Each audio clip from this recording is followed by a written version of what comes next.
As I was saying, yeah, man, ordinarily I wouldn't fool with no house that big. And I was renting a room out there, right? Ordinarily I wouldn't fool with a room that big. But like I said, I was desperate. And man, a lot of times when you're desperate, that's when you make mistakes. And okay, let me give you a rundown on the house. Okay, girl, it was a mother and daughter team as far as the landlord. Okay, let me give you a rundown on the house as far as how many people there were, and et cetera, et cetera. Man, I've been wanting to talk to y'all and tell y'all about the motherfuckers in that house for so long, but I couldn't because guess why? They was listening. Them was some of the nosiest motherfuckers I have ever encountered in my life. They were so fucking nosy. And man, I mean, I was trying to whisper a lot of times when I was on the phone, and they could still hear. I could still hear them outside my door. You know, when people trying to creep across the floor, and I can still hear them. I can still hear them breathing. And the big bitch that was the house manager, it was hard for her to try to sneak across the floor because her big ass was making more noise than ordinary skinny people. And I could hear her big ass when she come up the stairs. She out of fucking bread, big Notre Dame built bitch. And by the time she get upstairs over there by my door, outside my door, I could hear that big motherfucker. How you gonna sneak around and you're a big bitch? You can't do it. You're a liability to the sneak game. And she doing all that motherfucking coughing. She the one made me sick with the flu a couple of weeks ago. And I cannot afford to get sick because I got to suppress the immune system, right?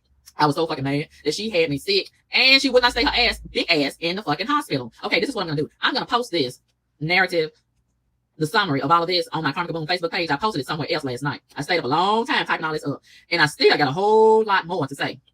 But, this was quite an experience. It was very interesting. And let me tell you something. I just learned so much about this. I learned so much about this. And I never, you know, they say never, but I'm going to say never. I never want to be in a situation like that again as it relates to renting from someone and the owner lives on the property. I already had a feeling that wasn't a good idea. But I know for sure now that's not a good idea. I don't care who you are. You need some privacy. You need some privacy. Oh my God. I deserve some privacy. And getting to know those people, you know, I'm being nice. That's what I call it, being nice. And, you know, in being nice, a lot of people, even here on the internet, on YouTube or whatever, they become so familiar with you. And that can become a bad thing. And when people feel like they're too familiar with you in your life, they feel like they can dictate your terms and conditions, you know, and they feel like they can control your life and all this kind of stuff. Let me tell you something about me, Karma Kaboom. I don't care who you are. I don't care what you do. I don't care what you do for me. You will never, ever, ever, ever control me. And you cannot use nothing and try to hang it over my head and try to thread me either directly or indirectly to force me to do things your way as it relates to my life. I don't give a fuck. I don't give a fuck what you say. I'm going to do it my way as it relates to God governing my life. I'm going to listen to God. Yeah. Let me say that. Somebody has made a very interesting point. Love Me Long Time says it's two sides to every story. Of course it is. This is my side. You are right. Love Me Long Time. You made a very interesting point. So let me say this before I say anything else. Yes, there are three sides.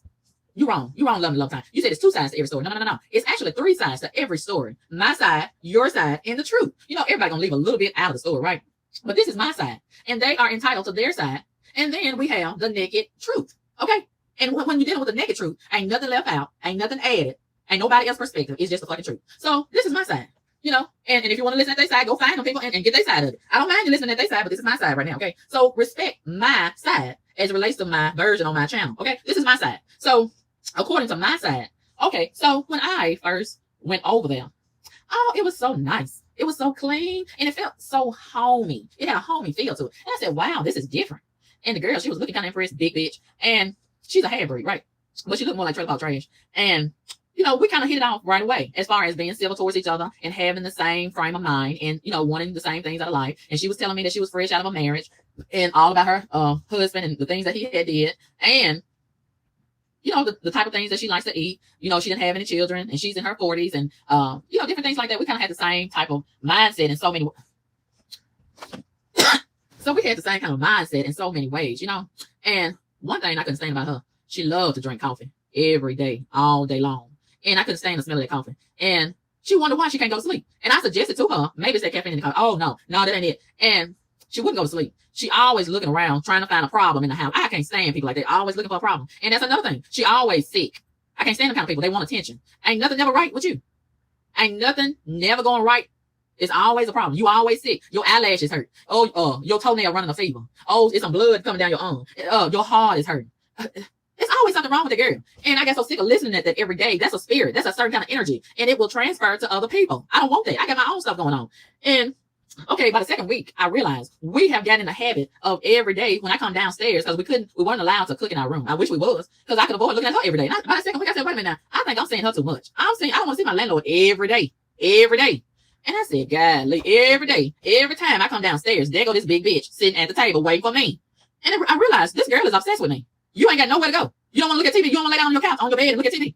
You don't want to look at the internet. You don't want to go to the park. You always sick. Why you don't go to the doctor? Then when you do go to the doctor, you don't stay on that long. And then when she got the flu, do you know she wouldn't stay at the hospital? She said they had her tied up with all these IVs and all this stuff. And she was just so sick of sitting in that bed. So she made them release her only to go back the same week 2 more separate times. So there's 3 different bills that she done created for nothing. So that's the next thing. She's going to be complaining and having a fit about the bills. And then she quit her job after the second week when I was there. There was a little break that I was getting when she was going to work from 9 to 5. Then she quit a break because she said that her boss, her manager, said that she was a fat ass liar. Well, he didn't tell no lie. She is a liar. She is a fat ass liar. And I found out she lies. I can't stand people that lie. And then I started noticing when she would lie, she had that funny look on her face and her mouth would kind of move and turn up kind of funny. And I said, look at this big ass liar. And I don't have to call you out on your lies. I just pay attention and I make a mental note. And then I start moving far away from your ass when I find out that you're a liar. Because, that's a dangerous spirit. A liar. That's a dangerous spirit. And it's a destructive force, too. And I have always heard if you lie, you'll steal. And if you steal, you'll kill. I don't fool with no people like that. So, every day, when I say every day, I mean every day. Not every other day. Not every 2 days. Every day. I gotta look at this girl. And listen to her complaining. And then she was so fucking nasty. She was so fucking nasty with her hygiene. And then she had irritable bowel syndrome. She shitted all the time. And she wouldn't have a 1 bathroom downstairs and 1 bathroom upstairs. Both of them was nasty as fuck. And see, after that second week, I realized she was only cleaning up. Like she was so obsessed with cleaning up. But it was on the front. She was trying to get me in there and get me comfortable and give me the impression that everything was so clean and she was so clean. But I realized after that second week, she was just trying to make a good impression on me. So after I got in there and got comfortable, then she started revealing her real true self. And I started realizing how nasty with her hygiene she was. And one thing about me, I can't stand to clean up behind grown people. And the rest of those people in the house, they don't like to clean up. It's too many people in the house to be so nasty. And then if you don't want to clean up, at least clean up behind yourself. But I realized every time I stay in some kind of places how nasty so many grown people are. And I realized also everybody ain't raised the same. I wish they was. I wish everybody was raised right. But a lot of grown people, they real nasty with their hygiene. That's why they got such a problem with washing their hands during this coronavirus outbreak. Here I was thinking everybody been washing their hands all along. Nope. If they haven't been washing their ass, they ain't been washing their hands. And they have a hard problem with this hygiene and sanitizing and all this kind of stuff. They having a hard time right now. But I've been washing my hands properly all along anyway. So it ain't no big deal. But other people not doing the same thing as me as far as their hygiene and washing their hands goes. And I get so sick and tired of going to the bathroom. Do you know what stressed me out? Going to the bathroom or trying to sit there in the bed and make a decision. Do I go to the bathroom? Should I hold it a little bit longer? Because I can't stand to go to the bathroom. And the person that went before me, they smell. Everybody got a smell that they leave behind in the bathroom. A lot of people do. And I get so sick and tired of going to the bathroom and smelling the other person's smell and they residue that they left behind before I came in the bathroom. Oh, that stresses me out. And I don't want to, I'll be sitting in the bed thinking to myself, what am I going to smell if I go in the bathroom? What am I going to see in the toilet bowl if I go in there? What am I going to see on the sink? Because they're real nasty with that sink too. I can't stand a nasty sink. And then down in the kitchen, somebody going to leave some dishes in the sink. I can't stand that. And I wasn't raised like that. And I can't stand it. Now, she would complain to the girl, the house manager, and her mama was the owner of the house. Her mama was black. She was in her 60s. I think she said she's 63. And the daughter, she's a half breed. And I think she said she's 40 or 41, something like that. Her mama stayed down the street, but the daughter stayed in the house. And every time I go to the bathroom downstairs, there she goes coming out of her room. If she ain't already in the kitchen, and the kitchen was right there. When I come downstairs, there's a little hallway right here. And to the right is right there, the kitchen. And the table, she's sitting her big ass right there. I get so sick of looking at her big ass over there at the table. And I have to just put on a fake smile. I really want to say, you still in here? Did you sleep in here? I get so sick of looking at her. I get so sick of her. And if I go to the bathroom downstairs, I gotta look at her. If I go to the kitchen, I gotta look at her. And then when I go to the kitchen, that's something very intimate with me. I can't speak for nobody else. But as a fat person, I take my food very seriously, right? And that's very intimate with me. I don't care if I'm eating some ramen noodles. I don't care. This is personal. This is intimate. I want to sit here and enjoy the ramen noodles. This is me time. My food, this is me time, right? I want to look at the noodles. I want to connect with the noodles. I want to think about my day while I'm eating the noodles. I want to relax while I'm eating the noodles. I can't relax with this bitch over here in my face asking all these motherfucking questions about the noodles, about my business. She's stressing me out. So now I gotta hurry up and eat my food and get the fuck away from her. Woo, she got on my nerves. And I was trying to be nice, but I didn't know I was setting myself up for a real big problem by being nice. And that's another thing. I like my air fryer, right? And she's a control freak. That's another thing. She's a control freak. And she wants to approve everything that everybody do in the house. Like she is the school teacher and we her students. And she know everything. Don't nobody else know nothing. She know everything. And she had her own dishes and she told me that everybody can use the dishes. I don't want to use other people's dishes because that's unsanitary and other people don't clean their dishes, the way I clean my dishes. And I don't want to eat behind other people's dishes. And I had my own stuff. And I could tell she had a problem with me using my own stuff. And then I like my air fryer and she couldn't stand that air fryer. And the first time I used the air fryer, okay, I'm trying to respect the rules. Even though I want to use the air fryer in my room, I went ahead and inconvenienced myself bringing all that stuff downstairs. And she in my way. She is in my way. Every time I go downstairs to cook, it's somebody in my way. That was stressing me out. And I tried to get through all of that, right? And the motherfuckers that never go to sleep. I was saying to myself, maybe I need to start cooking my food at 2 o'clock in the morning. Just stay hungry all day or go out to eat. I don't know. But they didn't never go to sleep. And man, the first time I used my air fryer, I could tell she had an attitude about it. And because she did not approve it, she didn't want it down there. And she asked me, is that a fryer? I said, uh-huh. I had a little attitude when I said it. Because everything I do, she got to question it. She got to interrogate me. Can I have some business, please? And every day, I got to go through a line of questioning through you every day. Man, come on now. Come on now. Can I have some privacy, please? And if I had said that to her, I'm pretty sure it would have been a problem. So I just kept it to myself in my head. I got so sick of that girl with her big ass. I want her to go somewhere and find her something to do other than sit down there every day and watch the house. See, that's why she couldn't stay in the hospital them 3 separate times within the same week. She felt like the house just gonna fall apart if she ain't there. And to see what I'm doing, I ain't trying to do nothing. That's violating the rules. But for some reason, I guess she felt like it's something more to her. Talking about me. She just fails to believe that it's a big old black woman that's just straight laced and following the rules and ain't smoking no dope. She ain't bringing no different men in and out of the house. She ain't got no bunch of children. She ain't pregnant. She ain't wearing no hair bun on her head. She ain't got no tattoos all over her face and backside and stuff. She ain't wearing no leggings. It's something more to her. That's what she was thinking about me. And she was determined to try to catch me doing something I ain't had no business. And I'm gonna tell you, girl, I'm not doing nothing that I ain't supposed to be doing. This is really me. But I guess it's so unusual for a big old black woman to be like me. It just made her so nervous and so cautious, you know. And then this is another thing. She kept on, I guess because I wasn't working, she felt like I was going to be doing some stealing. And I got so sick and tired of her insinuating that I done stole something out of the refrigerator. And I'm going to tell her, you too fucking nasty. If I was a thief, please, I would not be stealing from you because you too fucking nasty. And then she would be accusing people in the house of stealing her ketchup. Number one, everybody had their own refrigerator in the house. Big size, not no dorm size, but big size, full size refrigerator. And everybody had their own refrigerator in their own room. And mine stayed stocked up. I'm going to keep some food, period. And that's one thing about me. I don't care what you put down. You don't have to worry about me stealing it. That's not in my character. And I really felt disrespected that she would insinuate that I was stealing. And I mean, she was accusing, insinuating that I was stealing ketchup, bologna, pork chop. I don't even eat pork, bitch. And all that old bullshit that she be eating and drinking. I don't eat her kind of stuff. And, you know, it really pissed me off. And this other girl, let me finish talking about the air fryer. She could not stand the air fryer. And it really made me feel good. That was one thing that she couldn't control. And I could tell, you know, she's a hair breed. And her white side was a control freak. You know how the white people are. No offense to the white people, but you are some control freaks. And that white side of her, I could stand her white side. Her white side was a manipulator. Her white side was a liar. Her white side was a control freak. And her white side was very conniving. And she used to always try to indirectly threaten me, telling me that she was friends with this certain detective. And he done told her she having a problem with anybody in the neighborhood, he could call her. And that was her white side kicking in. You know, that's how the white people, they try to threaten you and all that kind of stuff. And see, I know with her being half white, she's probably more than likely real good at lying and manipulating facts. So I told myself, you gotta be real careful with her because she got that white side that she uses at her convenience and to her benefit. And she will get you fucked up if you piss her off. You know how white people do. You know how they do. And okay, I said to myself, I can also use her white side to my benefit because she let me know early that she had some connections with different people in the city and she could help me get a good job. But then her and her mama, they are forced to be reckoned with. Them some witches. Those are some witches. I think I pissed her off. And I don't even remember what I said or did, but I pissed her off. So then she changed her mind about giving me the job. Yeah. And see, she told me that she was going to share her mama with me because when her mama first met me, I could see that energy on her mama. She had some wicked energy. And she just sat there and looked at me at first. And then she kind of looked out. And then she said, oh, she's pretty. She was talking about me. And I could tell her mama really didn't like me. But it was something about me she felt compelled to work with based on her daughter telling her good, so-called good things about me. So because her daughter liked me, she went ahead and made herself like me too. That's how that went. And, you know, we started talking more, her mama and me, we started talking more and we had a lot in common. We had a lot of compatibility and everything. And I started kind of liking her mama and she was reminding me a little bit about my own mama. But it kind of made me nervous because everybody that I get close to, they end up disappointing me and they end up leaving me either by death or just leaving. And because of that, I have really started distancing myself from a lot of people. And I'm very, very leery about letting a lot of people get close to me. Because what I have learned is most of the people who have told me that they love me, they have showed me that they don't. And that's what I don't want anymore of. Because that is an unbearable kind of pain. When the person who says they love you, they show you that they hate you. And you don't have to pay attention to what people say. You pay attention to what people do. And when people tell me that they love me, I am very cautious about that person. And that's a red flag in my head and in my spirit. Because usually that means that they got an underlying agenda. And they always prove me right. You show me that you love me. You don't tell me that you love me. And most of the people who have said that they love me, they have showed me such hate. And this woman, she told me that she loved me and she considered me as a daughter. And she was always hugging on me. And I could feel that fake hug and fake energy. But I went ahead and went along with it and waiting on her to show her head like a snake. And she did. It didn't take me long. And she confirmed my suspicion. And she kept telling me, you know, a lot of people, they talk subliminally. And a lot of times she would use different wordplay and pretend like she's talking about somebody else.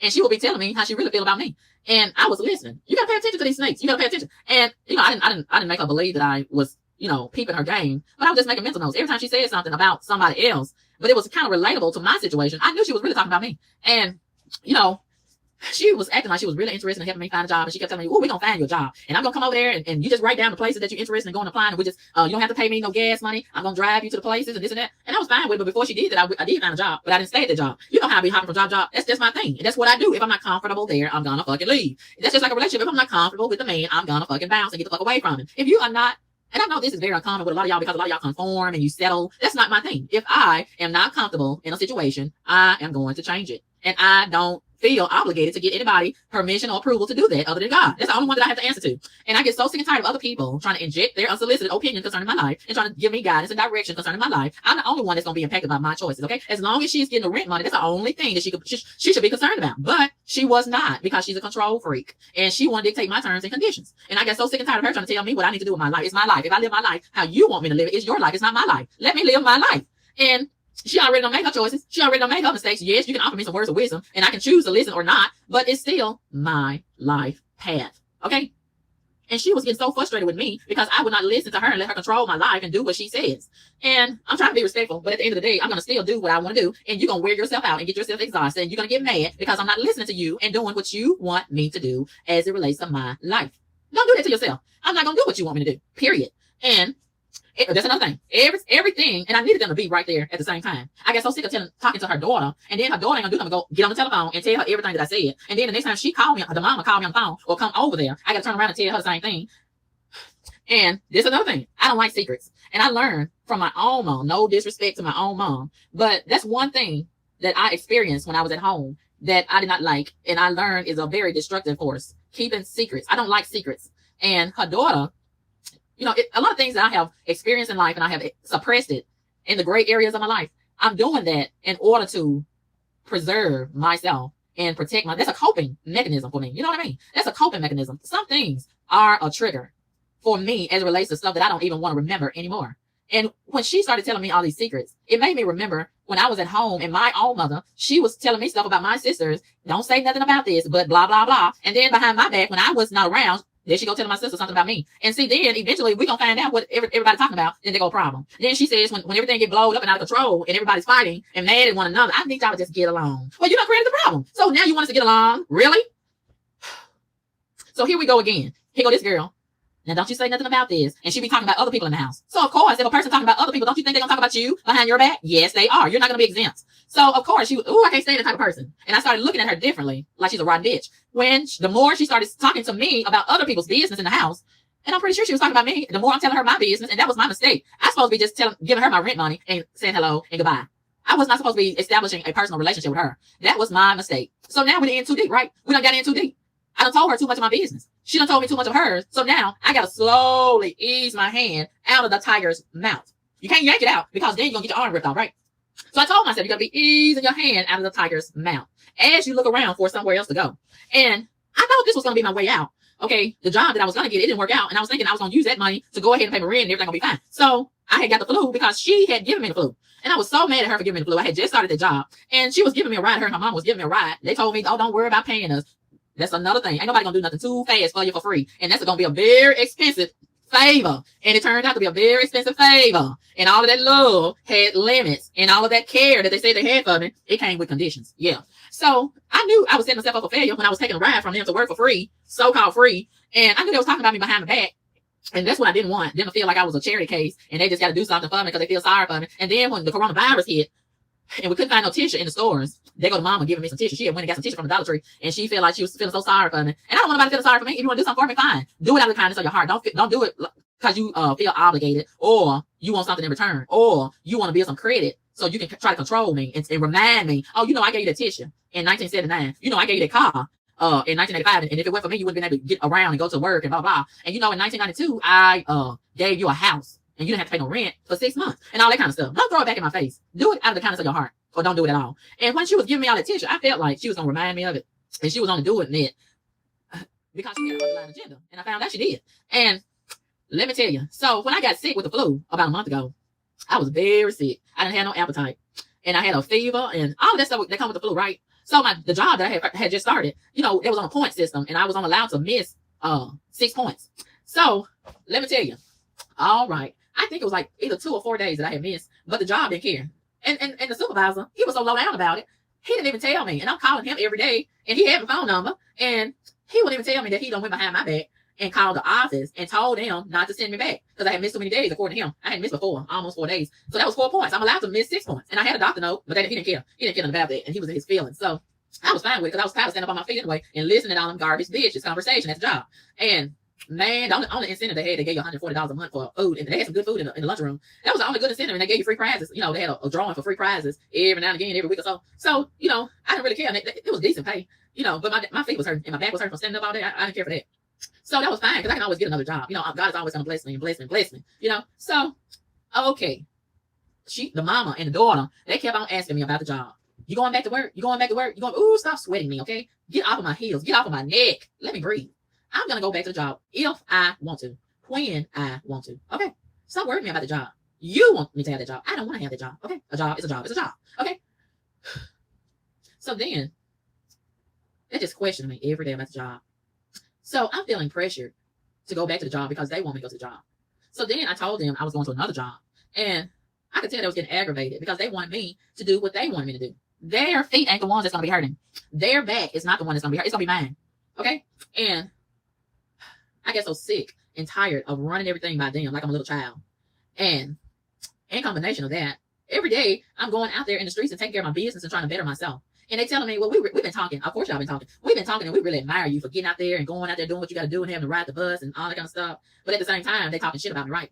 And I didn't really care, but they trying to make it seem like they really care about me and they got so much compassion and love. It was fake love. They tried to make me think they had so much love for me and I was part of their family. And, you know, this is not like an ordinary rooming house. This is like a family. It's a cult. That's what it is. And at the beginning, I didn't realize that's what it was. It's a fucking cult. And I know the difference. But see, that's another thing. A lot of people, they get mad at you when you can peep their game. And they could see that I was very intelligent, right?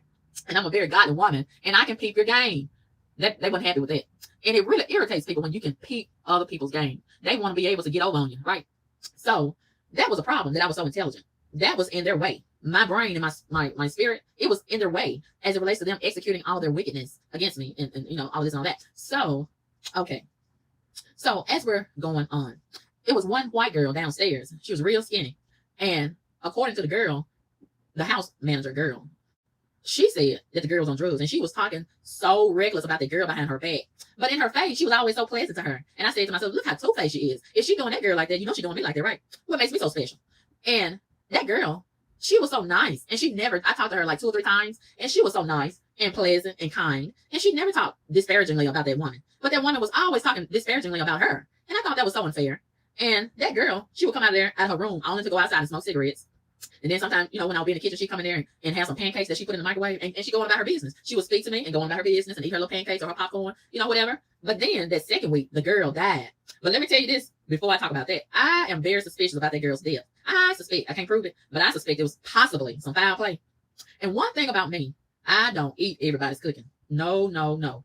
And one thing about me, I know when somebody don't like you and they offering you some food, you better not eat it. If you do, you're going to pay dearly. If you do eat somebody's food, enemy's food, you're gonna get yourself fucked up. And in my head, I knew that girl, the house manager, I knew she didn't like me. And you know, when you're talking to somebody and you just happen to look off and you look back at that person and they give you an evil look, and then they try to throw you all by smiling.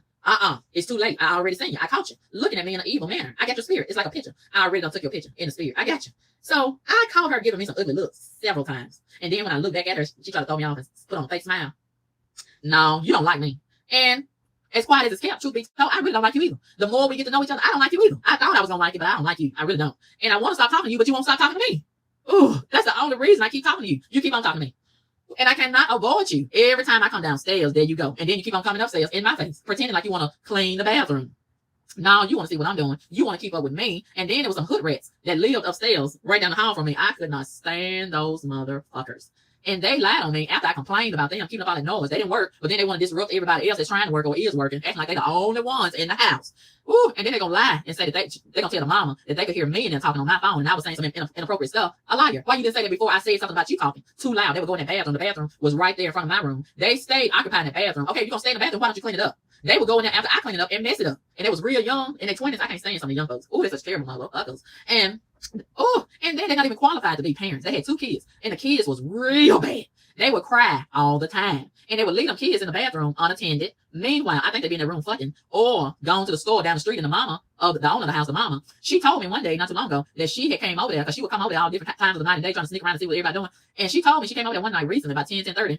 And she caught them, the boy and the girl, hood rat, going downstairs and she outside and she asked them where was they going. And they said they was going to the liquor store. And she said, where your kids at? And they said upstairs. And she was like, y'all gonna leave y'all kids? And y'all going to the liquor store this time of night?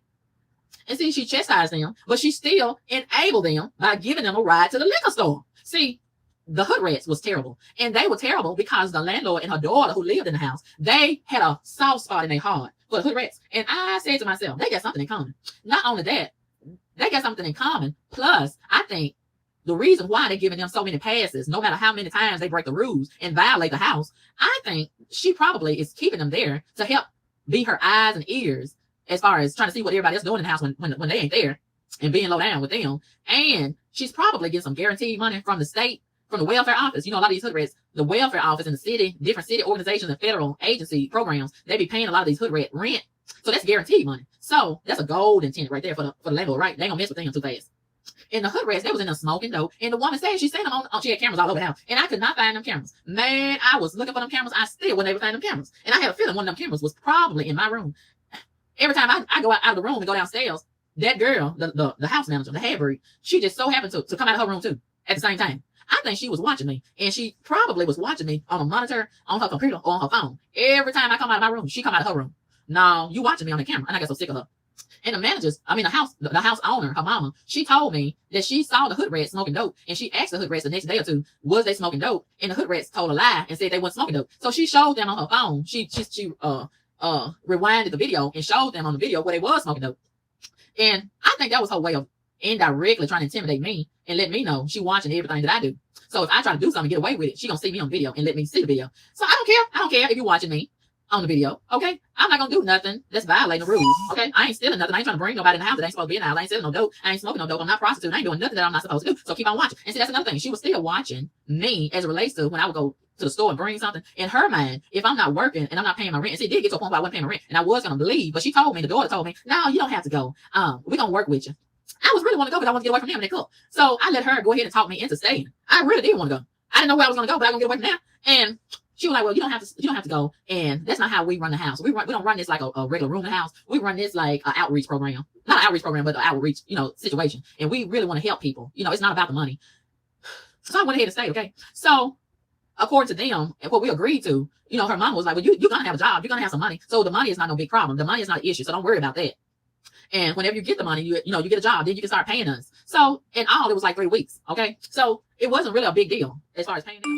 So in the meantime, if I went to the store and even got some Minute Maid watermelon juice, they felt like, oh, she got some money. So instead of paying that $1.50 for the Minute Maid watermelon juice, I should be giving that $1.50 to them towards my rent. That's crazy. That's not gonna affect the rent. That's not gonna put a dent in the rent. I still gotta eat. So what's the problem with me getting the Minute Maid watermelon juice? So they was watching every bag that I brought in the house on the cameras. And I said, wow. And see, they would make little comments. And the mama, she had it bad about talking in subliminal talk. And she would say things like this. She would try to make it seem like she's talking about a former tenant. And she was telling me one day about this former man that used to live there. And she was saying how he had got behind on his rent. But he would always have something to eat. And one of the other tenants was like, how you always got something to eat and you ain't paying your rent? And she was like, I finally had just put him out. When I find out somebody ain't no good, I put him out. And she kept on trying to indirectly threaten me like that. And I was making mental notes. I was trying to let grass grow under my feet over there. And all that fake love that she said she had for me, I knew that had some limits to it. And all that care she had for me, I knew it had some conditions attached. And all that, you just like a daughter to me. I knew that woman didn't mean that. And I had told myself, I can't even see myself calling her mama. To me, that's like a disrespect to my own mama. And then I don't really think she's sincere about me being like a daughter to her. I don't really believe it. And then that's another thing. The closer that I started getting with her daughter who lived downstairs in the house, who was like the manager of the house, I think she started resenting me because we was having more of a conversation than she was having with her. And I think she started getting jealous of my relationship with her mom. And I could feel it. And I could see it in her eyes. And a lot of things that she used to do with me and for me, she stopped doing it. So I started paying attention to that. She was not liking that I was getting closer to her mom. And she was doing a lot of things behind her mom's back that her mom didn't know about. And I think she thought I was telling her mom. And I should have told her mom, but I did not tell her mom. I was getting ready to tell her mom at the right time, but I didn't ever tell her nothing about her daughter, what I was saying, and suspected her daughter doing, and her daughter was real close with them hood rats. And I said, how can you be close with hood rats who violate all the rules and be so fond of the hood rats unless you got something in common with the hood rats? So let me think about it. What do you have in common with the hood rats? I think that girl, the house manager, I think she had already told me that she was a recovering drug addict and she was struggling with, her recovery. I think she done had a relapse or she ain't never stopped. And see them hood rats upstairs, they were sneaking around smoking dope and I could smell it. And I think the house manager was smoking a little dope too. But see, they would try to go outside and do it. And they was always together outside. And I said, that's their bonding time. They out there talking about me like a dog probably and smoking dope and doing this and plotting and all this kind of stuff. And blah, blah, blah. So I said, when I seen all of this closeness between the house manager and them hood rats, I told myself, you better really be cautious about what you say and what you do around that girl, the house manager. And the hood rats, they didn't work. And I thought that was so disrespectful. Let me tell you, and then I got to finish talking about the girl downstairs that died the second week after I was there. I think it was some foul play involved with her. And I said to myself, that could have been me. Because that girl, okay, let me finish talking about the hood rats. Then I'm going to talk about the girl that died. Okay, so the hood rats, it was a young black boy and a young black girl. They in their early 20s and they got two babies. They got one baby that's a little arm baby. And then they got another, I don't know if it's a girl or boy, it's real ugly. Look like them. And I think it's about 3 years old. Always making a bunch of noise. Ooh, I got so sick of kids. And see, I would ordinarily live in a place that got kids and couples, because one thing about them couples, they're gonna fight. They're gonna fight and they're gonna fuck. And when they start fucking, you're gonna have to listen to it. Ain't no such thing as quiet fucking, right? So I said, okay, I'm not gonna stay here long. And while I was there, I'm steadily applying for some other places. And I'm trying to use this other job that I had got as a reference for employment verification for this application to this apartment complex. That job was fucking around. They would not return information to the apartment complex whenever they would send them a fax, and I get so fucking mad. I'm like, I gotta use this job verification while I got the fucking job, because I ain't gonna stay here long. I gotta use this for job verification to get approved for the apartment. And oh my gosh.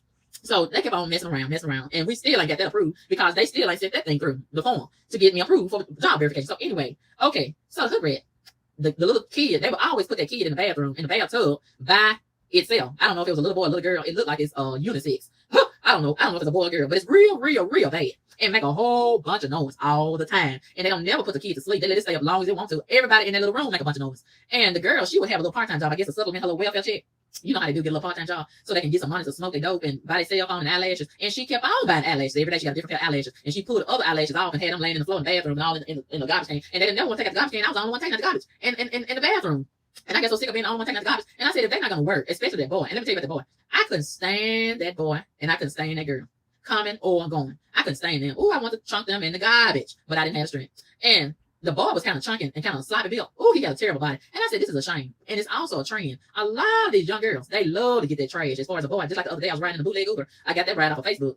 And honey, I was on the backseat just shaking my head. They had that nasty car. I'm so sick of getting nasty calls with these bootleg Ubers. Ooh, Jesus Christ. And I looked up at the button, and that's another thing. I usually don't get no bootleg Uber and have more than one person driving the car. I want the driver to be the only one driving the car. And they be like, load the car up with other people. And the girl had her child on the back seat and she on the front passenger seat. And then she had her boyfriend or whatever that was driving. He leaning back. You know how them thugs like to lean back in the car with their unemployed bum ass. And there he go with all them tattoos, them jailhouse tattoos all over his arms and sagging pains in the seat. And looking like Skeletor by the face. And driving reckless and fast. And I said, oh my God. And see, I was asking myself, why would you even put yourself in a situation in your child and involve yourself with a bum ass dude? He don't even have no good looks. And I said, I would not be having sex with that trash. He looked like he needed a bath. And I said, oh, this is just terrible. But you know, a lot of girls, they love all them unemployed bum ass type of dudes that's ugly and smoked out and drug addicted. Oh, I don't understand it. And the hood rat that stayed at the house, she was in the same situation. And he was kind of chubby and sloppy built, his body. And sometimes I'd be sitting in the kitchen and they would come downstairs to cook and they had to go in front of me where the sink is over there. And I tell you the truth, they look like sisters from the back. He looked like a girl from the back. That's how his body looked. Big and sloppy and nasty. He built up just like a girl from the back, like a fat girl. How you gonna be with a dude that look like a fat chick from the back? Ooh, what a mess. What a mess. And I said, I can only imagine what that look like and smell like when they having sex up there in that little bitty room.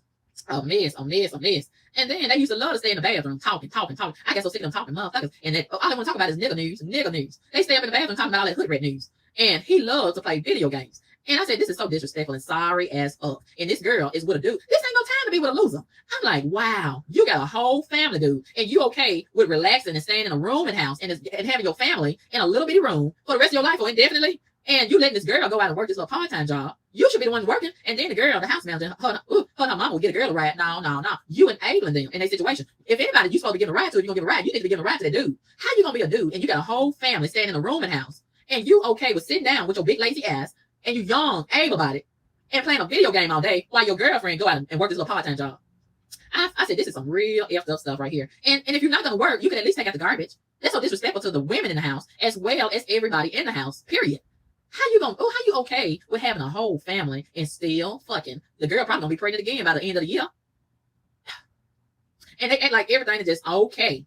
How can you be okay with that kind of life? You don't start the family. And then the owner of the house, the mama, she told me, she called him a loser too. She talked about him like a dog too. And her and her daughter was so two-faced. They would tell me all the people business in the house. And I'm pretty sure when I wasn't around, they talked about me telling my business to the other people in the house. But the owner of the house, she even called him a loser several times. She said he was a loser. And I agree. And she said he had another baby by another girl. And I'm like, wow.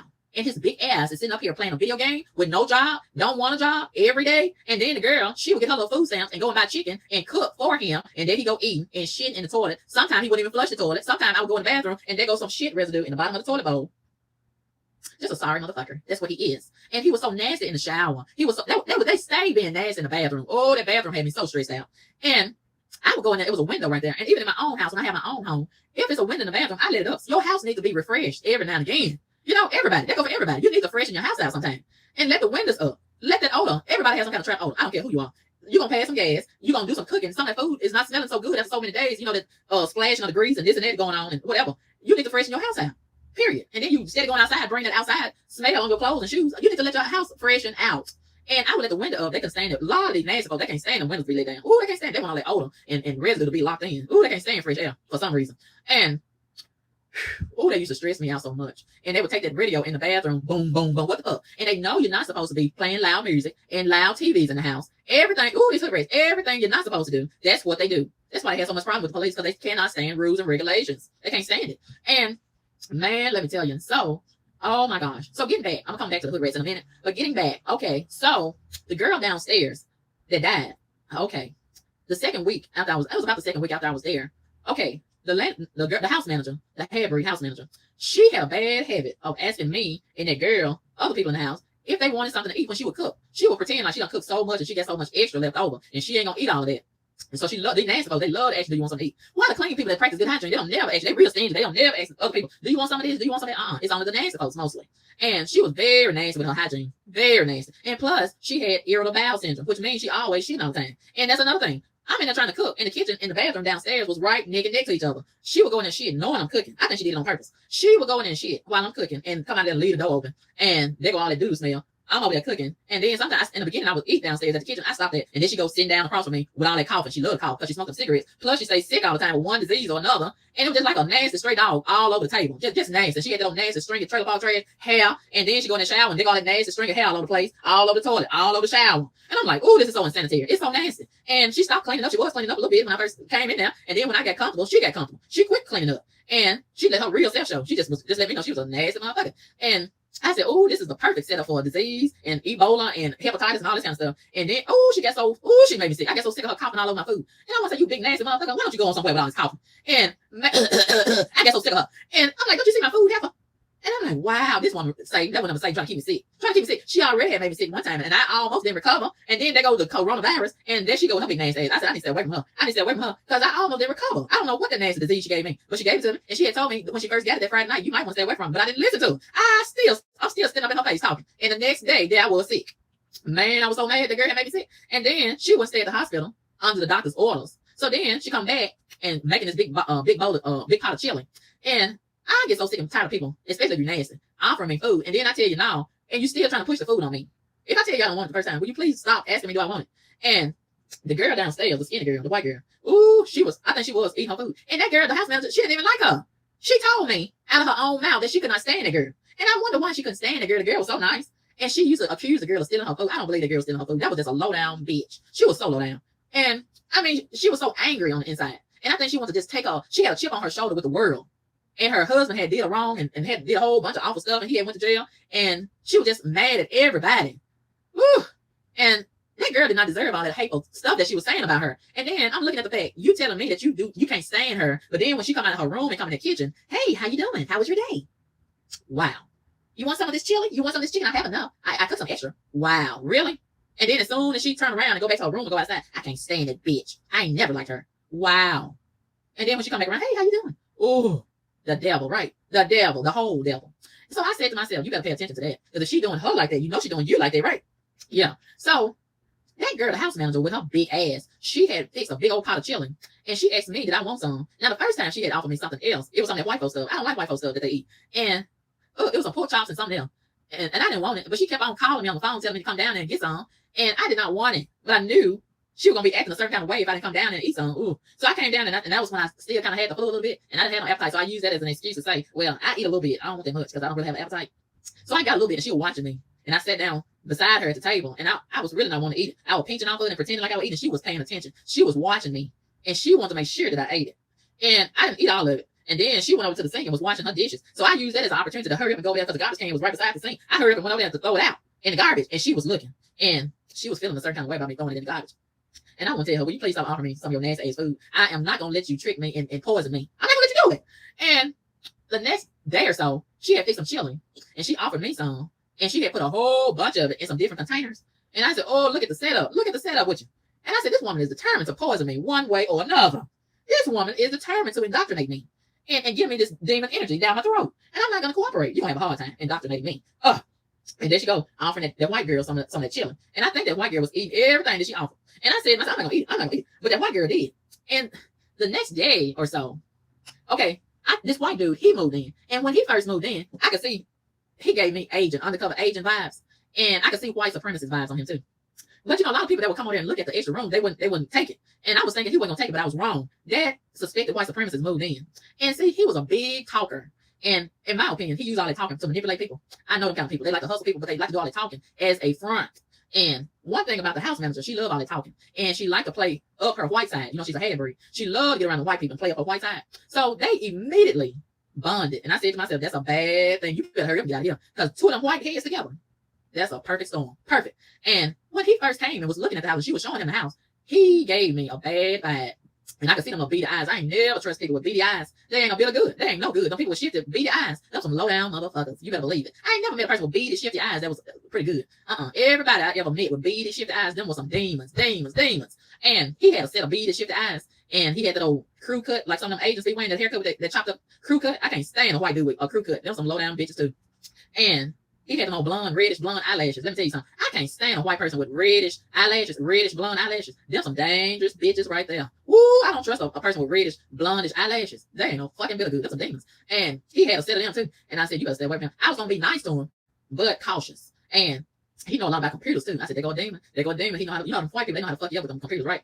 And I said, you better stay the fuck away from him. Be nice to him, but stay your distance. So the house manager, she told me, well, the next day or two, we was riding in the car. She had gave me a ride to work from work. And she asked me, did you eat that chili? She had gave me a little bowl of the chili in a container. And I just put it in my refrigerator. I was not going to eat it. But I went ahead and took it because I knew she was going to try to shove it down my throat. She wasn't going to let me get away with not eating some of her food. And I got so sick of her giving me all this stuff. And every time she give me some, I just put it in my refrigerator. I wasn't going to eat it. And then later on, I was going to throw it away. And that's what I did. Later on, I threw it away in the garbage. I think she was looking through the garbage. And I think she seen the chili in the garbage. So she going to ask me when we was riding the car in her vehicle. And that's another thing. Her vehicle was so nasty. I can't stand to get in a nasty vehicle. And I think people that's got a nasty vehicle, you ought to be ashamed of yourself of giving other people a ride. You ought to have some shame. And the back of, she had something like a little, vehicles that they look like an SUV and a car at the same time. She got something like that. It looked just like her. And I can't stand people that have a vehicle that looks like your twin. Ugh. The vehicle is built, she is built just like a vehicle. And they got the same skin complexion. The paint on her vehicle is the same complexion as her skin. She's a half-breed. Ooh, the irony, right? And her vehicle on the inside is so nasty. Now, I'll give you a pass the first time I ride in your vehicle. And you say, excuse my junk. I ain't had time to clean it up. I went to Florida. That's what she said. I went to Florida a few weeks ago to visit my dad, and I hadn't had time to clean it up. Okay, 2 months later, you still ain't had time to clean it up. I know why. I know why you ain't had time to clean it up, because you've been so busy following me around the house. If you stop following me and trying to find out what I'm doing, maybe you can have time to go out there cleaning that vehicle. Ooh, she needs to set that. Let me tell you what she needs to do. She needs to set that vehicle out there on the curb on garbage pick up day and just let the garbage truck pick up the whole vehicle and put it in the back of the truck and take it away. That's what she needs to do. Woo! I ain't never seen somebody that had a vehicle. You need to put the whole vehicle in the garbage. Yeah, she needs to put the whole vehicle in the garbage. And that's another thing. I can't stand people that have a nasty windshield. Not only is the inside of her vehicle nasty, and I used to feel so gross when I would be sitting in the seat. It's like my ass is gonna be nasty when I get up. Ooh, and then she used to get around to that hood rat. So not only do I have the residue that's already in the car, I got the residue of the hood rat who I cannot stand. I absolutely cannot stand it, girl. I got her residue on my ass. And I feel like my ass is sitting on top of the hood rat ass that's left behind in spirit. Ooh, I felt so gross. And that's another thing. She had garbage on the floorboard. And that same garbage that was on the floorboard, I'm talking about cups. I'm talking about empty cups like this. Once you done went to the restaurant and just throw the cup down on the floor, and it's done stayed there 2 months later. It's a lot of garbage. And I'm talking about, it's so much garbage. I can just move it around with my feet. And I'm like, this is not good. This is so disrespectful to let me get in this car, and you always offer me a ride. And then I didn't want to get a ride with that girl. I'm trying to get a Uber, a real Uber. They can't ride people around with a nasty car, a real Uber. So I would be trying to get a real Uber, and her mama or her, she want me to ride with her. I used to get so mad at her mama for offering her daughter to give me a ride. I want to get the Uber. Well, you don't have no job. That's some money you can save and be given to me. Can I have a choice in the matter, please? Can I have a choice in the matter? If I want to go broke, get a real Uber, will you let me have a choice? I would rather take a chance going broke and scuffling and trying to get some money together to get a real Uber. At least I'm going to ride in a clean vehicle, stress-free. That's stressing me out to be sitting in the garbage on wheels. A garbage, that's how I would feel riding with her. That's a garbage can on wheels. I feel like I'm sitting in the back of a garbage truck in the garbage. Ooh, and that's another thing. The bed. Ooh, let me tell you about the bed. I can't stand plastic on a bed, mattress. All that crunching. And I'm very uncomfortable. I feel like I'm on top of a trash heap. I can't sleep well like that. That's stressing me out. And then that plastic got me sweating. I'm so tired of waking up and this plastic is stuck to me, and I'm hot as fuck. And that's another thing. When I first came, the heater was blazing. But then she started getting mad at me because I wasn't cooperating with her and doing what she wanted me to do. So then to punish me, I think she had a way of controlling the heat from going in each room. But she gonna lie to me and tell me she could control it. She's a terrible liar. And I know when I'm hot and I know when I'm cold. And I know if the heater was working fine in the beginning, but then the heater stopped working. And I was cold as fuck in that room. And I kept telling her, I am so cold in this room. I sure would like some heat. And she kept saying, well, I can't control it. If I could control it, I would, but I can't do nothing about it. She could control it. Sometimes it would be working and sometimes it wouldn't. She was doing it on purpose. She's an evil woman. Oh, she's so evil. She do stuff like that. She's an evil girl. And I said, fine, I'm going to let her control the heater and try to punish me. So I had a little bit of heater, even though I probably wasn't supposed to be running it while I was in the house. Thank God for that little bit of heater. I would put it right there close to me on the nightstand, and it helped out a little bit. It was better than nothing. And I didn't have no money to go get me an electric heater. Man, not electric heater, electric blanket. And I was looking online to try to get me an electric blanket. Them electric blankets is high as fuck. And I could not afford to get me no electric blanket. But I can't stand it to be cold. I can't stand it. And she was saying, well, the other people in the smaller rooms, they just getting burned out. They really hot in those. Well, what about me? Okay, you don't want to turn the heat on because the other people complaining about being too hot. Okay, what about me? I'm essentially paying rent too, even though I got behind on the rent. What about me? I'm cold. So you're going to sacrifice me in order to satisfy the other people. And I don't think the other people were saying that they was getting too hot. I think that was her saying that. I think that was her. She was saying that in order to justify not turning the heater on. That's what I think was going on. That's what I think was going on. And, look at the troll in the chat, y'all. Oh, coronavirus. Go see about Teresa Jackson. I pray you get it in your throat, Teresa. I pray Corona come see about your throat, bitch.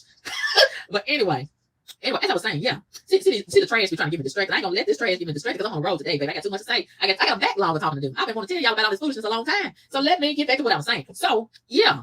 Okay. So that day, she was giving me a ride in a nasty ass vehicle. And don't you know the windows is nasty at nighttime? She can't even hardly see out the windshield. And put me at risk for having a fucking head-on collision, some kind of wreck. The windows is foggy as fuck. She will not take a towel and wipe the windshield. I don't know if the windshield wipers is broke. I don't know what's going on, but she will not wipe the windshield for whatever reason. And the window is very blurry. I want to ask her, how can you drive and you can't even, the window was so foggy and blurry. And I'm like, wow. You know how some of these people be doing a live video and they camera on their phone be real blurry? I can't stand it. How can they see? And it make the quality of the video look like it's old fashioned, like they don't made it in 1929.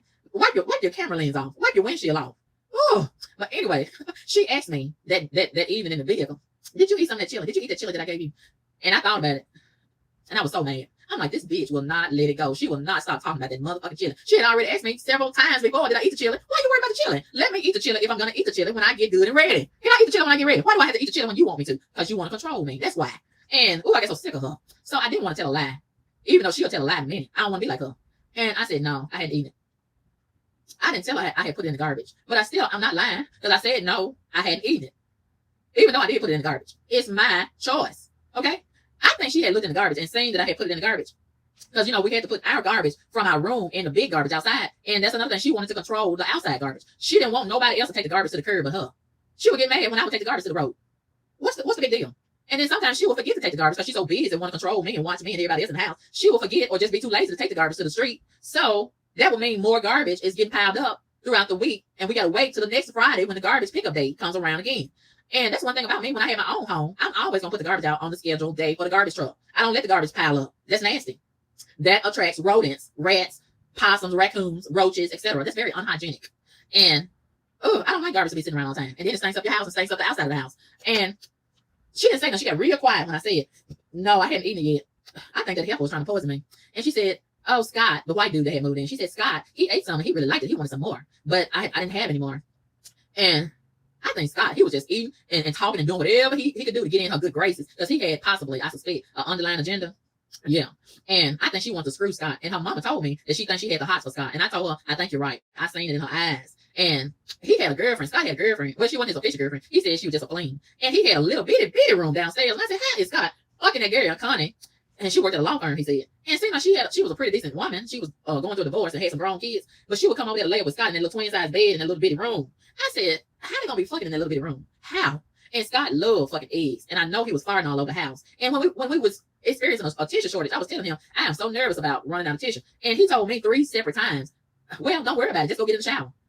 He suggested that I go get in the shower to clean my butt if I had to do. So that let me know that his nasty ass, that's what he's been doing. And a few times, it looked like I seen a little droplets of doo-doo in the shower. And when I said to myself, if Scott is telling me to go clean my butt in the shower, if I run out of tissue, he more than likely is doing it. You better be careful about using the same shower as Scott. Real nasty, real nasty. But of course he is, right?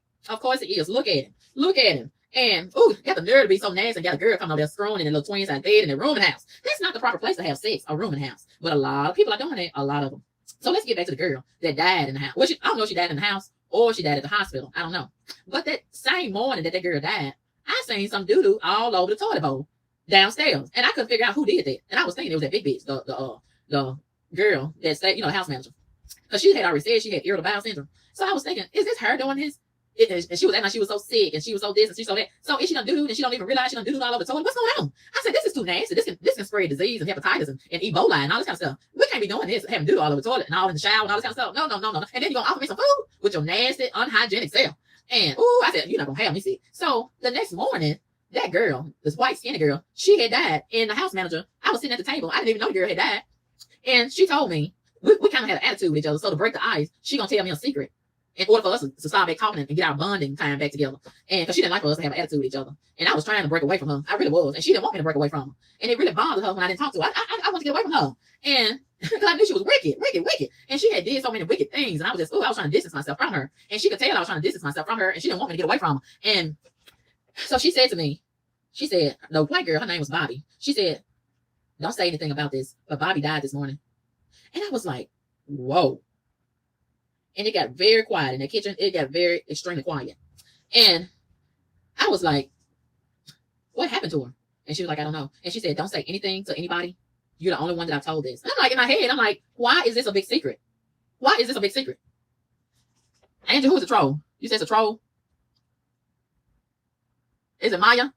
Is Maya the bedbug? Who is the troll? Oh, okay. Yeah, Maya is a troll. Thank y'all so much for letting me know about the troll. I don't know why coronavirus is taking so long to find Maya. Maya. Girl. Ooh, Maya. Maya, go out there and play with Corona. And stay off my channel playing. Go find coronavirus, girl. Bye, Maya. So anyway, I ain't gonna say it. I'm not gonna say it. So, okay. So I was thinking, what is the big secret? This is a big deal. Everybody's gonna know anyway. Why is she telling me not to say nothing to nobody? And I really felt like it was some foul play involved. And I was thinking to myself, did the girl eat her food and that's what caused her to die? Did she do something to the girl food? Because she told me she couldn't stand the girl. She said she couldn't stand her. And I said, oh my God. And she kept on asking me over and over before this happened, did you eat the chili? She kept on asking me, did I eat the chili? She was trying to make sure that I ate the chili. And I'm like, why are you worried about if I'm eating the chili or not? If I want to eat the chili, I'm going to eat it when I get ready. And I had a feeling she had possibly spiked that chili in that other food. And I'm asking myself, is that how the girl died? And I kept asking her, how did she die? And she was like, I don't know. And several days after that, I kept asking her when the girl funeral was going to be. And she was pretending like she didn't know when the funeral was going to be. And I kept asking her how the girl died. And she kept pretending like she didn't know. And she kept trying to change the subject. And I just didn't feel right about that. I just felt like it was something more to that. And so the more I kept asking her, the more irritated she would get. So something told me to stop asking her because she is getting mad by me asking her. So I said, okay, I already got my suspicions and I'm just going to leave it at that. And okay, I wanted to go to the girl's funeral. And I kept asking her because I didn't know none of the girl's friends or family members. She stayed in the room with this black dude, and he worked at the post office. And I wanted to tell him how the house manager was talking about the girl like a dog behind her back. But I could never get him in private by myself. And the day that I did talk to him in private by myself, he kind of threw me off. It was something about his vibe. I wasn't really feeling it. And then the next time I seen him, 2 weeks later after the girl had died, he done brought her best friend in the house and having sex with him. And she was just white trash. And they was coming out of the kitchen. I was coming downstairs. And she had the towel. Like she had just got out of the shower. And I'm like, this is a stranger. We're in the middle of coronavirus. And he let this girl, the stranger, go in there and take a shower. She could have coronavirus. I said, oh my God. And then they've been out in the kitchen. I said, oh, this is dangerous. I need a hazmat suit. Up in here. And he was looking at me kind of funny. And I didn't even care about him seeing the expression on my face because I was thinking he is such trash. This girl had been dead even a month, not even 6 months. And that was so disrespectful of him. And I thought he really cared about the girl, but he let me know he didn't care nothing about her. He brought her best friend in that house and had sex with her in that bed in a rooming house and didn't care how it looked. He did not care. And I said, wow. And the white dude that stayed in the room, Scott, across the hall, he told me several times that he heard the girl over there screaming and having sex. And he was like, oh, he must be over there strangling her. How can you be okay with being in the room in the house having sex when there's several people that can hear you? Ooh, that's trash. And oh, I didn't have no respect for that dude after that. And I think he saw the expression on my face, and he was pissed off with me having an attitude. So he left. I think he had some family members or friends somewhere, and he stayed gone for like 2 weeks. I hadn't been seeing him for 2 weeks, but the other day I seen he had came back. So I guess he left in order for everybody to stop talking about it, because everybody in the house was talking about it, including the landlord and her mama. Everybody thought he was trash for doing that. And okay, so Scott, the white dude, Scott, he likes eggs, right? He told me he eats at least 350 eggs a month, and he likes to eat the eggs for protein. I don't like eggs. I can't stand eggs. But I'm not going to let Scott, his passion for eggs, dictate what I do. He's into physical fitness and all this kind of stuff. Okay, that's fine. And every day we got to have a conversation when I come down to the kitchen. I don't know why we got the same schedule when it comes to cooking our dinner. And he is in my way with the motherfucking eggs. I get so sick of looking at them eggs. Every day. That's what he wants to eat. Every day. Eggs. And one night, I was coming downstairs, and he was coming down the kitchen, going down the hallway. And he did not hear me coming downstairs, but I was kind of quiet when I walked down the stairs. And he was letting it rip, baby. He was farting his ass off. And he looked up and said he was so embarrassed because he was farting. And it was too late. I had already heard it. And I said, I knew he was doing it. I knew he was. How can he not do it? If you sit up and eat eggs all day, of course your ass is going to be rotten, right? And he was farting, shit. And I couldn't stand him for eating all them eggs all the time. And I don't know how he had a girl come up and laying up in the little twin size bed in a little baby room. And I know he didn't have no room up in there. And I know he had to be farting while he was screwing. Woo, the desperation of some of these women, right? And the girl, she looked like she could do better. I don't know why she was laying up in the twin size bed. And I don't know why she had her own house. And she was like his sugar mama. He was telling me that she was buying him iPhones, buying him food. We couldn't find no meat at the store. So she was going and getting him some meat and giving it to him and, buying him all kind of stuff. And he was saying, well, I don't feel right with her buying me stuff, so I'm going to pay her. She even bought, okay, when he saw that I had an air fryer, he was really impressed with the air fryer. He wanted an air fryer. So he said she went on Amazon and bought him one of them real nice $90 air fryers. And man, she was like his little sugar mama. I said, even though she got some grown sons, I don't know if the grown sons would live with her. But seemed like she would want to have sex in her own house, in her own bed. I can understand. I think the girl lying. I think she got a man over there, and she come over there to the house, to the rooming house, and have sex with Scott, and pretend like she ain't got nobody. That don't even make no sense. Why would she come over there and scrunch up in the twin size bed in the rooming house and not have a whole lot of privacy to have sex when she could be at her own house in her own big old bed? That don't even make no sense. I think she got somebody, and she lying to him like she don't. And he still trying to get over his ex-girlfriend and pretending like he almost healed that relationship. And he want that other woman back. But he using this woman as a rebound chick to try to get him through the broken heart that he had with his ex-girlfriend. And it's just, and that's another thing. He real messy like a bitch. He just gossip. I was so sick of him being in my business. And then he kept on trying to interrogate me and pretending like he wasn't interrogating me.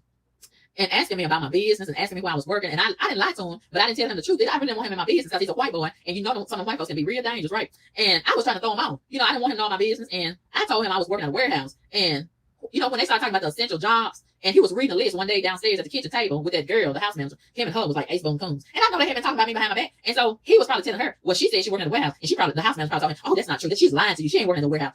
And so he gonna try to play it smart. I can't stand his punk ass. He wanna be so fucking smart, right? So he gonna wait until I came downstairs and he's sitting in front of the house manager, the head breed, at the table at the same time to pretend like he reading the list of essential jobs. And he said, well, your job, you say you work in a warehouse, right? You can go to, your job is on the list.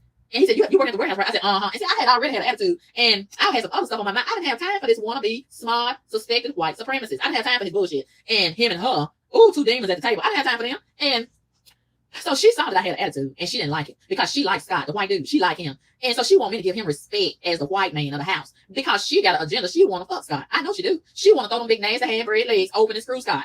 And so I supposed to give him so much respect because he's white. And she liked it. I don't like Scott. I just tolerate Scott. I ain't never liked Scott. I just tolerated him and tried to give him a little bit of respect while I was there at the house. I can't stand Scott. And I know he's got a hidden agenda, and I know he want to be slick. I don't like his kind of people. And the mama, the landlord, the owner of the house, she loves Scott dirty draws because Scott pretending like he's Mr. Fix It. Anything. Since she loves to have stuff work on the house and she don't really want to pay nobody a whole lot of money. So Scott, every time he comes around, he's trying to kiss her butt. Oh, you got mold on the house. I can get a high pressure wash and spray this off. That's no problem. Oh, I can borrow your truck. He want to use her truck anyway. He wants that fucking truck. So what he's saying, okay, her daughter, the house manager, she wanted some wood put in the backyard in order to keep people from driving in the back of the driveway. So Scott, everything, Mr. Fix It. Oh, I can do that. I do everything that they want. If he can do it, he can do it. So he want to use her truck. He want to use that truck for something else, but he gonna pretend like he gonna go there to Home Depot or wherever he gonna get that wood. But he gotta go somewhere else while he got that woman truck. But anyway, she signed up to be a fool, right? Her and her daughter. They got just dicks in their eyes. Dicks. They got Scott dicks all in their eyeballs, right? And so Scott, he want to spray the house. He want to get the wood to put in the yard. He want to do this. He want to cut the grass. He want to cut the trees down. He want everything. So when Scott is building up all his credit with them I'm gonna call her big wench. I don't know how she ain't never big wench. She already done slept with one white man. That's how she produced that daughter that looked like Trailer Trash. Can you produce something better as a hand breed? And I want to tell her this the best you can do. This the best you can do as a big wench. Produce this big Notre Dame built bitch looking like Trailer Trash. Ooh. And don't nobody believe that she hand breed. And she gets so mad when people think she's a white woman. She looks just like a white woman. I don't see your interracial factor, honey. Nobody does. I think you're lying. Somebody's lying. I don't think she's hand breed at all. She looks like a big old trailer park. Ooh, trash. And so she wants to screw Scott, and her mama wants Scott as her future son-in-law. So whatever Scott wants, that's what Scott gets. And I'm looking at all this, and I know it's just a matter of time before Scott tries to really work me, right? And I suspect that he already going behind my back talking shit about me with them, right? And it's a setup for disaster. So to make a that's another thing. Before I talk about what all went down the other day that led to me getting kicked out because of Scott. I knew Scott was trouble. Scott is not the main factor that led to me getting kicked out, but Scott is a part of it. But Scott tried to pretend like he's so innocent. You bitch. He's a low down bitch. But let me say this before I talk about what led to me getting kicked out of the cult. Okay, so this other woman, them two women upstairs that was down the hall from me, I couldn't stand them. And there was some older women, but they didn't really mess around with the other people in the house. But I could tell that they had favor with them. And I'm like, okay, they don't really mingle with the other people in the house. Why they don't let me not mingle around? They say to themselves, why they don't want me to say to myself? When I say to myself, what's wrong? They feel like I got an attitude when I don't come downstairs and mingle around. But they let the other two women stay to themselves. They don't come downstairs and mingle around. And I didn't never see them two women taking a shower. And I'm like, where are they taking a shower? Do they take a shower? And I didn't hardly never see them in the bathroom. Almost every now and again they come in the bathroom. And I'm like, they get some hell of a kidneys. Why I don't never see them come in the bathroom too much? And that one woman, she looked like she about in her late 60s. Man, and somebody, I think they said she drive a school bus and she had another job. No, that was the other one who got 2 jobs. Ooh, that bitch was tired all the fucking time. Why is she working so many fucking jobs at her age? And she was going to sleep in her car all the time. And I didn't like her hairstyle or her bead. There go another person with beady eyes. I didn't like her. And she kept on looking at me, trying to analyze me. And the other older woman upstairs, I couldn't stand her hairstyle. That wig was way out here. Why the fuck is it so fucking wide? And it needs some oil sheen on it. It was so fucking stiff. Like a Christmas tree that was wide. A wide Christmas tree. Picture that. That's what it looked like on top of her head. And then she was so spooky. The bitch was spooky as fucking. She was dark skinned. And one thing about that woman I could not stand. Okay, the floors was wood, right? She used to always, no matter what time of day it is, night, morning, midday, it don't matter. She always wear, I don't know if it's the same pair of shoes or the different kind, but I can't stand hard bottom shoes. Ooh, I can't stand them motherfuckers. And she always got on them hard bottom shoes, clunking across the floor. And I be trying to sleep sometimes. There go that bitch, walk across the floor with them hard bottom shoes. And I want to go out there in the hallway and tell, let me have your foot, give me them shoes. And I talk about the fucking window into the tree. I couldn't stand them hard bottom shoes that that woman wear. Why the fuck do she like them shoes? And I want to ask, don't you want to wear some house shoes sometimes? Don't you want some socks on your feet? Don't you want to walk barefoot every now and again? Ooh, she love them hard bottom shoes. And I can't stand them on her feet. Ooh. And can you imagine 4 o'clock in the morning listening to that shit blunk, blunk, blunk across the floor? Man, I used to get so mad at the bitch, that elderly bitch. I want to say, you sit your motherfucking ass down somewhere with a motherfucking hard bottom shoes. And man, let me tell you, okay, so this is how it went down. Okay, over the weekend, now me and the owner of the house, we had started developing a closer relationship, right? And she was telling me, she's 63 years old, and she still looked good for her age. You know, she still got spunk and everything. And, you know, she looked very nice for her age. And she was telling me that she want to start dating again. But she don't know where to look for men. So I was giving her some suggestions where to go, where the nice men, quality men hang out. And, you know, she was saying that she's open to dating on the dating site. So I was looking for dates, you know, for the senior citizens. And it is a lot of dating sites for elderly people, which I think is a beautiful thing, you know, because they want companionship. They lonely and everything. I think that's a great thing for senior citizens to have a dating app. I think it's wonderful. So I was looking for a couple of candidates for her because her daughter was getting jealous because her daughter got a gripe with men. Just because her relationship has fallen apart, she got a gripe with all men. She don't never want to date again. She don't never want to get married again. She can't stand men, but she want to stick around and screw men every now and again behind everybody's back. And she's like, I don't notice what she's doing, but I do. And so she was getting mad and having an attitude about her mom talking about she wanted to date. So her mom was telling me behind her daughter's back, now, this is my business. I need some privacy. I don't want my daughter knowing everything that I do. And she kept telling me that, and I said, okay. And then her daughter was telling me the same thing. She wanted me to keep secrets from her mama. Ooh, I don't want to be the secret holder. Okay. So anyway, I could tell her daughter was getting jealous of my relationship with her mom. And I said, this is a real messed up situation. You are the one that said that you want to share your mom with me. I didn't ever say that I want to share your mom. You the one that said you want me to share your mom. And you signed me up for this. I didn't sign up for it. I didn't show no interest. You are the one that selected me. Now she's jealous because it's working out really well. And she feels like she is being pushed out or left out of the relationship with her mom. And she's jealous because her mom, in my opinion, her mom is sharing more information and she's feeling more comfortable talking to me about her personal business. So she feeling a certain kind of way about that. So I could see it in her demeanor. I could see it in her spirit. She is going to try to set me up and plot against me to turn her mom against me. And I could see that she was getting closer to the white dude in the house. And I knew that wasn't a good thing because I could see the evil in him. And he was right there with her. He was wanting to be a team player with her because he got some agendas that he want to execute, right? And plus, if he starts fucking her, he can get a discount on his rent or not pay rent at all or take over the whole house. That's what I think he want to do. Yeah. And So to make a long story short, I think it was last Friday night or Saturday. I think it was last Friday night. Her mom called me, and that's another thing. Her mom, in the beginning, she kept on analyzing me. And see, she said she used to be a psychologist. And some of these people want to say that they are a psychologist and a doctor and all this, but they really need that kind of service themselves. To make it plain, I don't know if it's true or false if the woman used to be a psychologist or not. But in my opinion, she's got some issues, and her daughter certainly got some issues. And she told me that her daughter needs to stop telling people that she's sick and telling them about her medical problem because they're gonna think she's crazy. And I had already thought to myself that she's crazy, and I think she was saying this for me to go ahead and offer that I think she's crazy. And then that's another thing. I don't like to talk to people, and they're asking me my opinion. And see, I'm gonna be very honest with you. And then when I give you my honest answer, you resent me for my honest answer or my outlook about a thing. And I think she knew or suspected that I thought her daughter was crazy, the house manager. I had been analyzing that girl and thought she was fucked up in the head. And I think she got bipolar and some more stuff. She needs to be in the hospital strapped down to the bed, get some treatment. The girl is a ticking time bomb. She's falling apart. And her mama, she got her in counseling, and she want me to go to counseling. I got God. I don't need to go sit on somebody's couch. It wouldn't hurt. But why should I rack up that bill unnecessarily when I can just take my issues to God? When you get to sit on somebody's couch and paying that big bill, you still get the fucking problems that you have to work out. That's life. A lot of this shit is life. And a lot of this shit don't even matter. You just gonna have to suppress it and move the fuck on. Okay? Going to a therapist might work for you, but I don't have time for it. I don't feel like I need, my situation is that severe. Hell, that I need to go talk to a therapist. Hell, for the most part, what's my issue? I need a fucking job. I need some fucking money. I need a fucking vehicle. Can't no therapist help me with that? Hell. All we can do is have a powwow and talk about it. When I get out of that office and off of that fucking couch, guess what? I'm still gonna have to do the work to get a job and get some money and get a fucking vehicle and get a fucking house. Okay, period. So the mama, the answer to all of life's problem is go to the psychologist, go to the psychiatrist, go to the psychiatrist, go to therapy. And her daughter, she done signed up for that. She really into that, going to the therapist. And I get so sick of her talking about what her therapist said. Her therapist said this, her therapist said that. What do you say? What does God say? Do you have a brain, bitch? What do you think? I'm so sick of her letting her therapist think for her. And truth be told, quiet as it's kept. I suspected that girl is really mentally challenged as far as mild retardation, but she got a way of presenting herself as semi-normal. But I can tell there's something wrong with the girl. And when she's talking to her mom, it's like she's a little child. And that concerns me. And see, her mama, she wanted to mold me the same way. I'm not going to let you do that to me. I'm not going to let you do that to me. I'm too strong and scared for that. And she want me to submit to her. She want to be the dictator of everybody. That's a spirit. That's a wicked spirit. And I can tell she's possibly a witch. I'm not going to let you do this to me. And, okay, so we're talking on the phone this past Friday night, a few days ago, right? And she had already told me that this man that she's fooling around with, he had put her on speakerphone and went over to the neighbor house talking to them about her. And she didn't appreciate him doing that. And the woman heard her say, I don't want to fool with that woman. I ain't got time for that woman. And she said she found out that he had put her on speakerphone. And the woman, the neighbor, heard her say that. She didn't like her and she didn't want to fool with that woman. And she was feeling some kind of way about that. And she felt like he was setting her up by putting her on speakerphone. And my phone is raggedy. The only way I can hear and not put the phone accidentally on mute by having it on my shoulder and my ear, because sometimes I do go on mute or hang up if I have it on my ear like that. And it's a burden to just hold the phone, instead of having an extended conversation. So I put it on speakerphone and put it down and talk like that. And I don't know if she knew that I had it on speakerphone or not.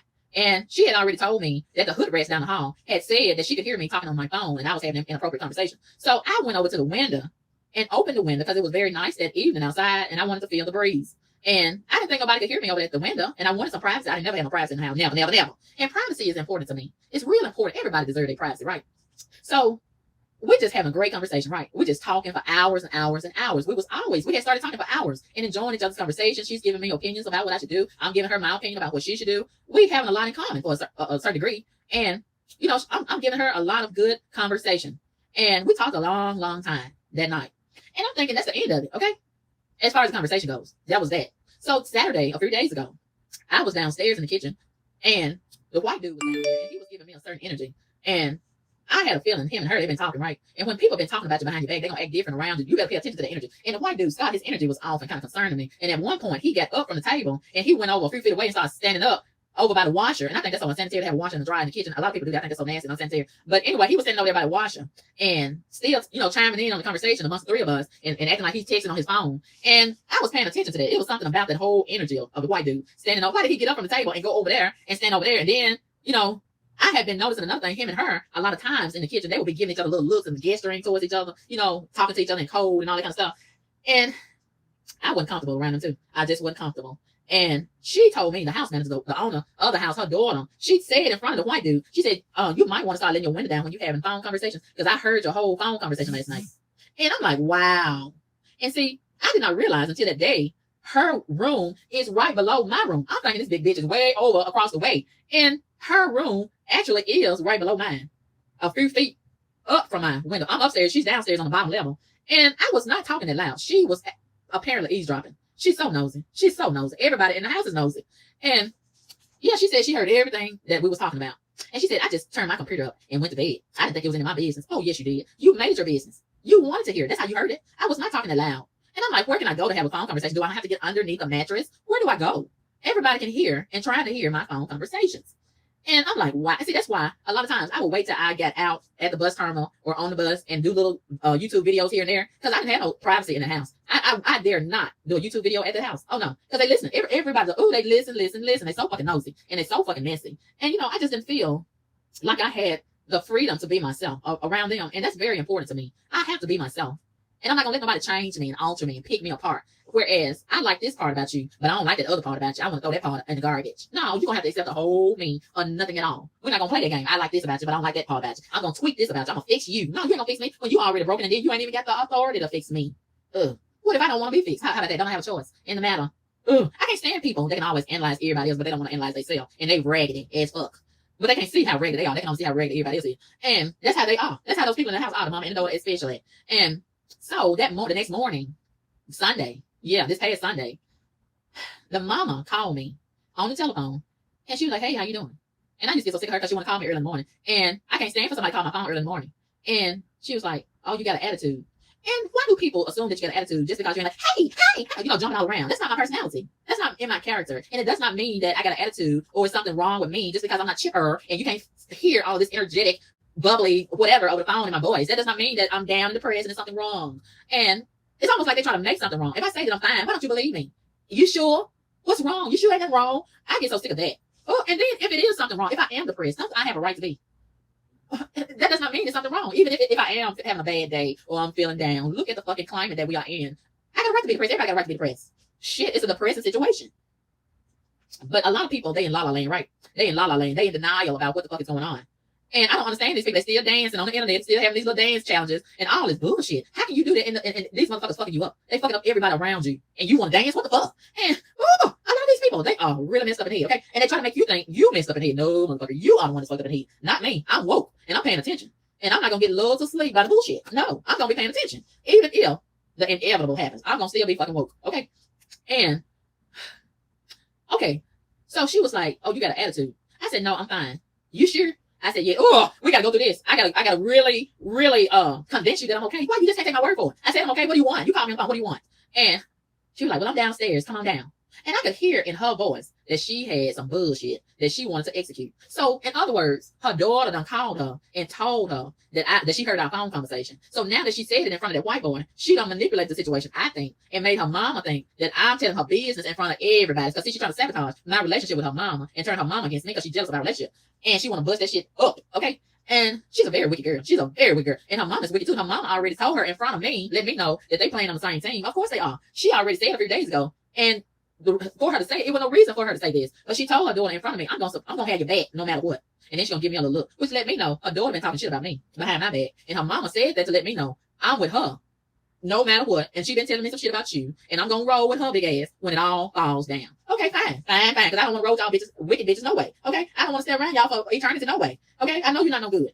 And I'm trying my best to get away from you a little bit at a time. And so when I came downstairs, I could see the energy on that woman, the mama. I could see her energy was all fucked up. And she had an agenda. She had an underlying agenda. And so we were sitting outside and she had brought some other patio furniture outside.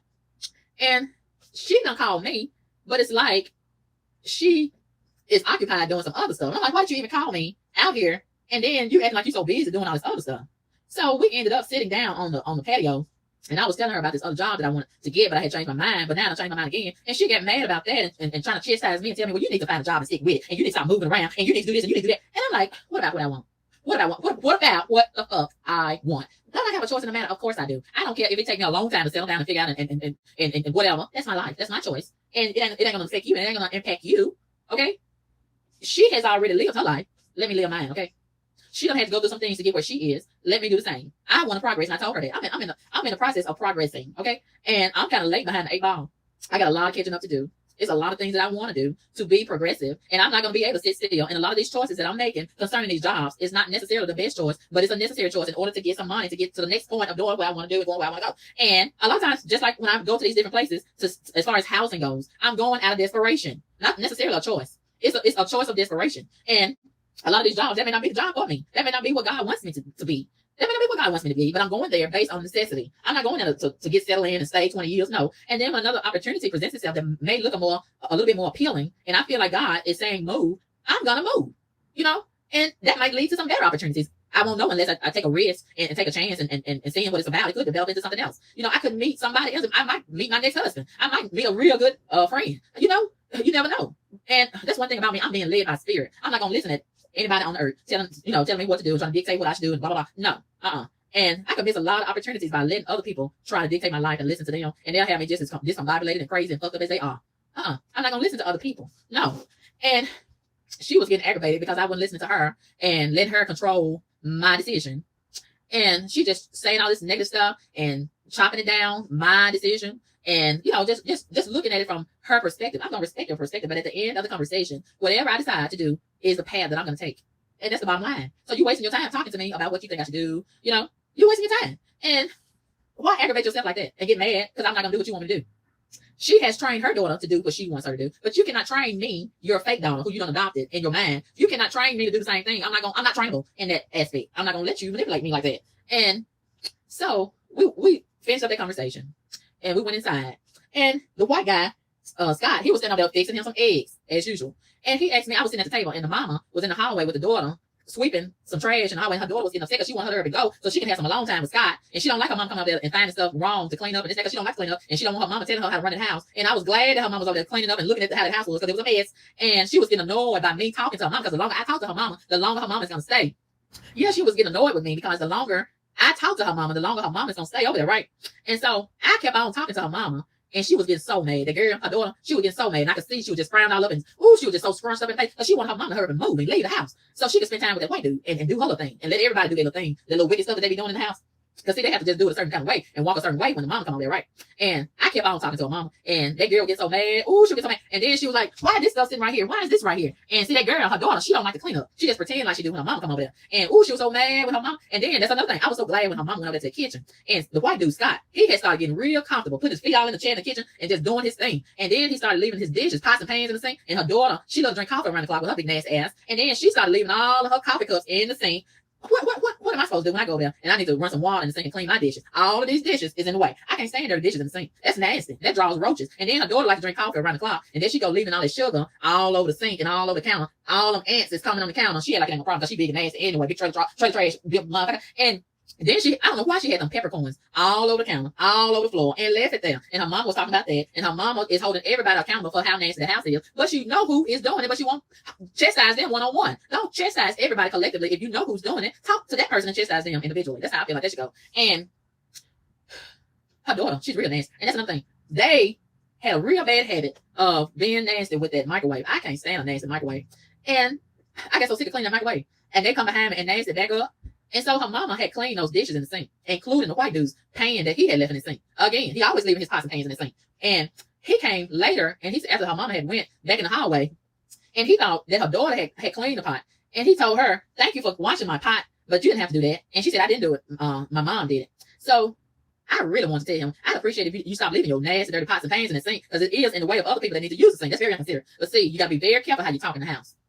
And see, a person like me, I ain't set up for that kind of situation because however I feel it, that's how I'm going to say it, right? And that's why a lot of times I would stay gone or stay in my room because they're so sensitive. And any little thing you say, they feel like it's a problem. And so Scott, right after that, Scott, the white dude, then he go coming over to me at the table. I'm fixing some eggs. You want some eggs? He know I don't like eggs. So I said, why do you keep on asking me if I want? And see, I can't stand Scott. I really can't stand Scott, but I tolerate Scott just for the time being, and just be civilized in the house. I tolerate him. Liking somebody and tolerating somebody is two different things. And I know Scott really don't like me. He's got a hidden agenda too. And if we really don't like each other, let's not make it more than what it has to be. Okay, don't do all this extra stuff. If you know you really don't like me, stop trying to push my buttons. He was pushing my buttons. He know I don't like him. I actually can't stand him. And I said, why do you keep asking me if I want eggs? If you know I've already told you I don't like eggs. He said, why don't you like eggs? I said, I don't have to have a reason why I don't like eggs. I just don't like them. I said, if you like eggs, go ahead and eat your eggs. Don't let your passion for eggs deter you from eating eggs just because I don't like eggs.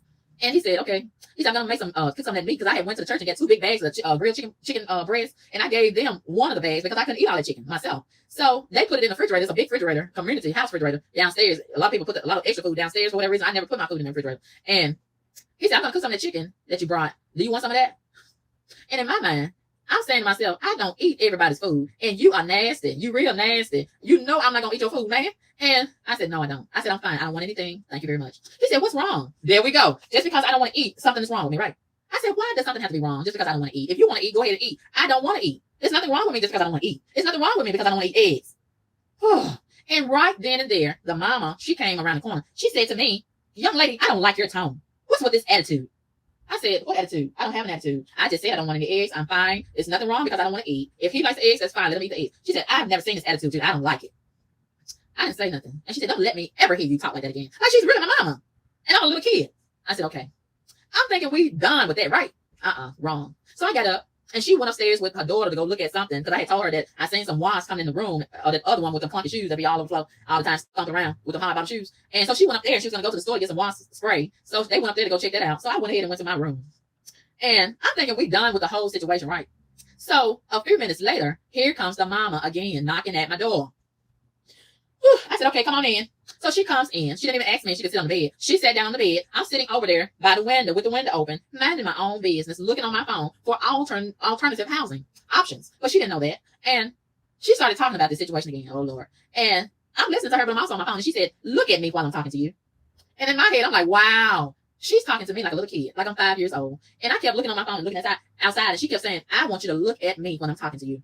And I'm like, this is so fucking demeaning. In my head, I'm thinking, this is so disrespectful. This is so demeaning to me. And I didn't sign up for this shit. And this is not a landlord-tenant relationship right here. And she really don't take it seriously that I'm her fake daughter and she's my fake mama. No, even my real mama, when she was alive, she didn't talk to me like that. And I'm not gonna let the fake mama talk to me like that.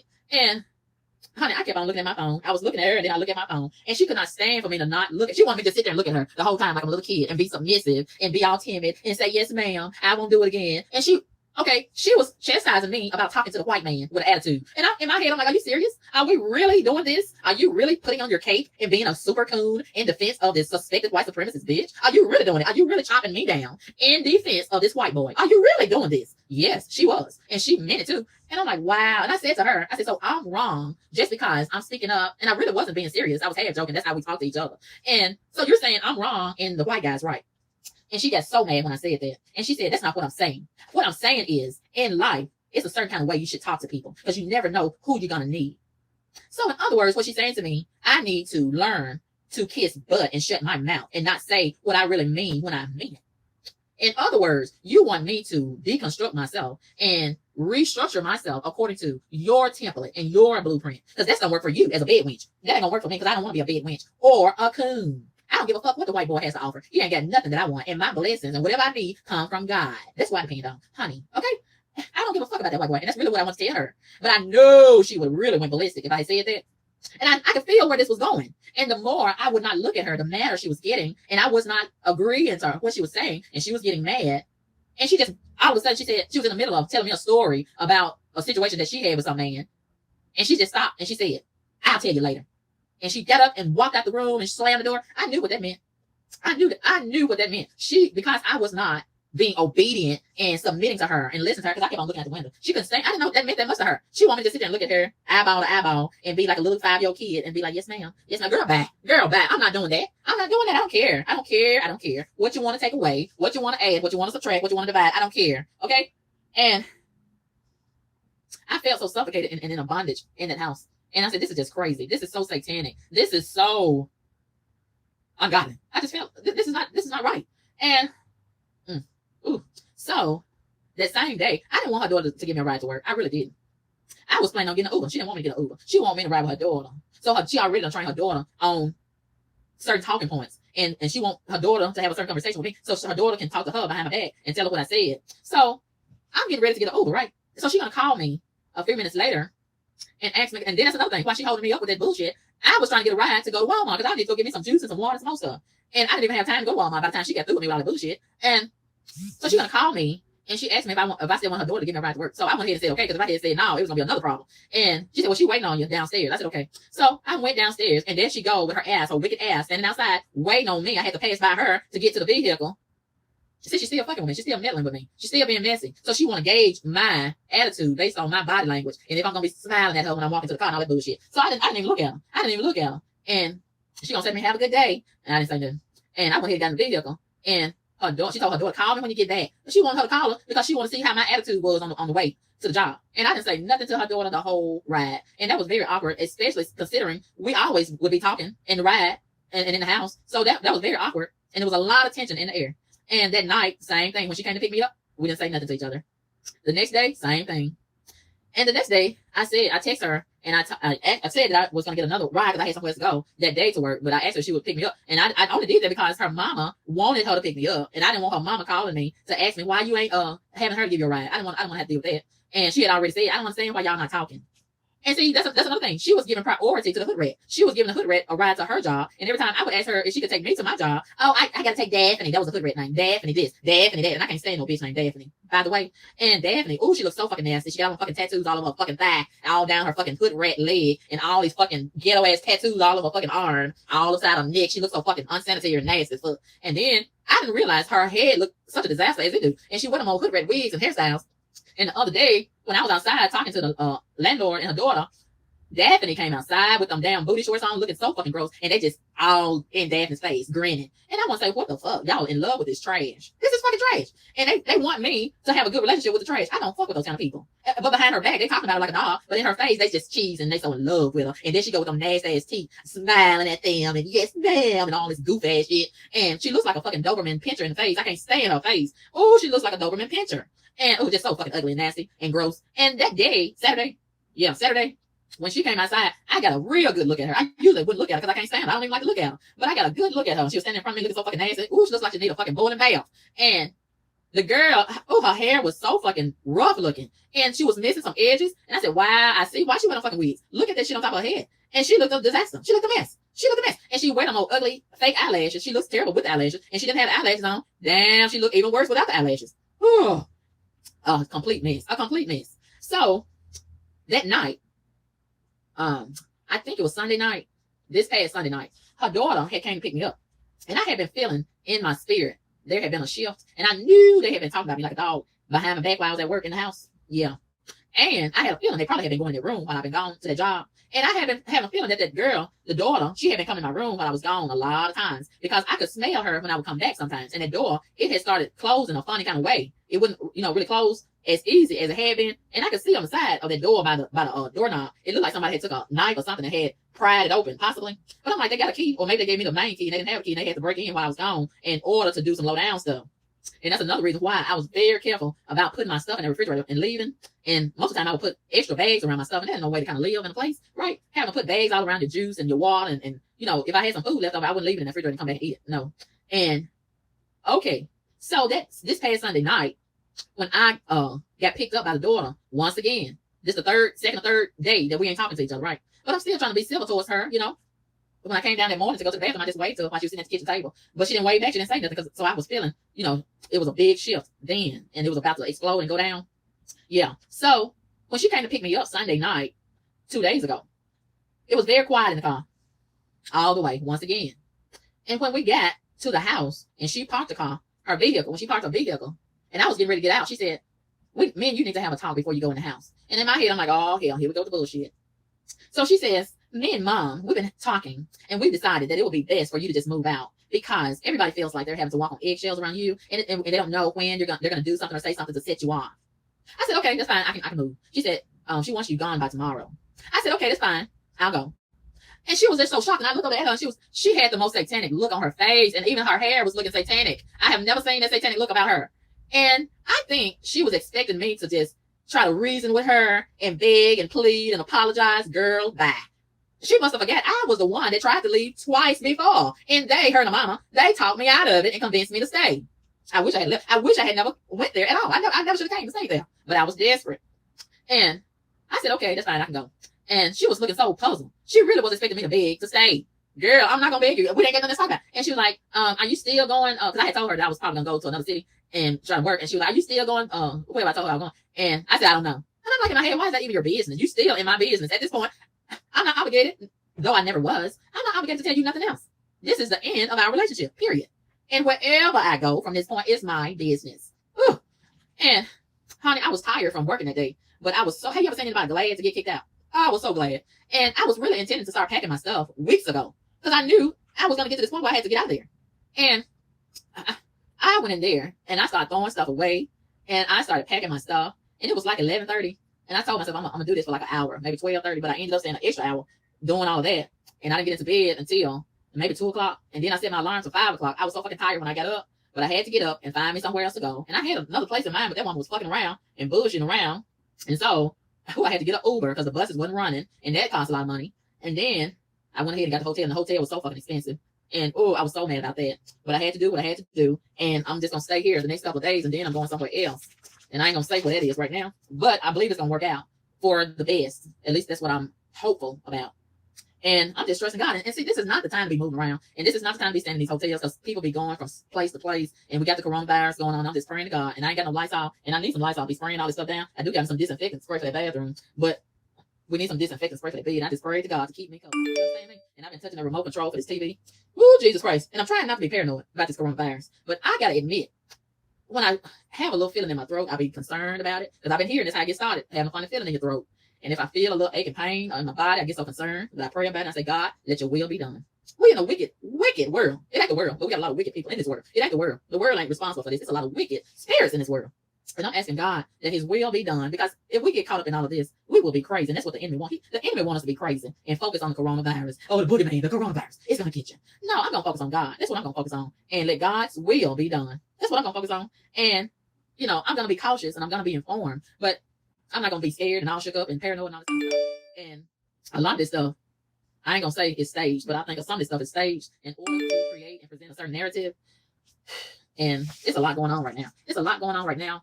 And this is not an ideal time for me to be moving around. It's not. And I'm seeing a lot of places are shutting down, you know, the city and locking down different cities where you can't go into different cities and all of this kind of stuff. They're checking your temperature and they're checking your license plate on your car and all of this kind of stuff. Ooh. It's a different society that we're living in. And I don't know how long this is going to go on, but here we are. And I don't know where we go from here. But this is our new normal for right now. And a lot of people are going to perish in this. And a lot of people are going to lose their fucking mind in this. And I cannot afford to let my mind get lost in this. I want my mind to be in Christ Jesus. I want my mind to be the mind of God. And I'm not going to let my mind be conformed to the foolishness in this satanic society. I'm not going to do it, because I will really, really be all messed up if I get all consumed in all of this coronavirus and COVID-19.